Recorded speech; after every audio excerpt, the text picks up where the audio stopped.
বন্দরের মালিকানা বিদেশি যারা অপারেটরদেরকে দিচ্ছে তারা শুধুমাত্র একটি ভাড়াটিয়া।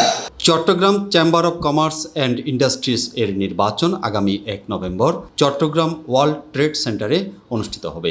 আমাদের সম্মানিত প্যানেল লিডার যিনি আমাদের আজকের আয়োজনের মধ্যমণি, তার নেতৃত্বে আমরা ইনশাআল্লাহ আগামী 1 নভেম্বর চেম্বারে আমরা ইনশাআল্লাহ নির্বাচিত হব। গত 11 আগস্ট নির্বাচন বোর্ডের প্রধান ও চট্টগ্রামের স্থানীয় সরকার বিভাগের পরিচালক মনোয়ারা বেগম নির্বাচনের তফসিল ঘোষণা করেন।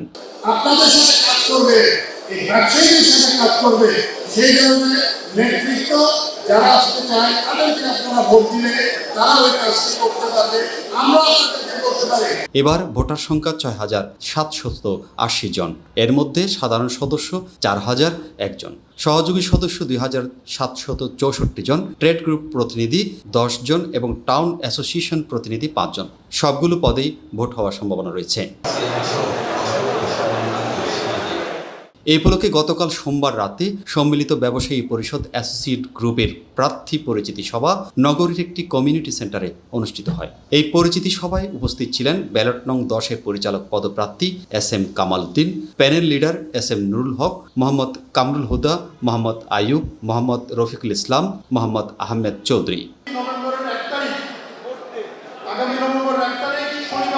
নির্বাচনে 24টি পরিচালক পদে নির্বাচন হবে। এর মধ্যে অর্ডিনারি মেম্বার ক্যাটাগরিতে 12 জন, অ্যাসোসিয়েট মেম্বার ক্যাটাগরিতে 6 জন, ট্রেড গ্রুপে 3 জন এবং টাউন অ্যাসোসিয়েশন গ্রুপে 3 জন নির্বাচিত হবেন। সর্বশেষ চট্টগ্রাম চেম্বারকে নিয়ে ব্যবসায়ীদের মধ্যে নব উদ্দীপনা সৃষ্টি হয়েছে। চট্টগ্রামের এই সম্মিলিত ব্যবসায়ী পরিষদ আগামীতে ইনশাআল্লাহ আজকের সভা প্রমাণ করছে বিপুল ভোটের ব্যবধানে তারা বিজয়ী হবে। তফসিলে বলা হয়েছে 1 নভেম্বর সকাল 9টা থেকে বিকেল 4টা পর্যন্ত টানা ভোট গ্রহণ চলবে। News desk, Chatga TV.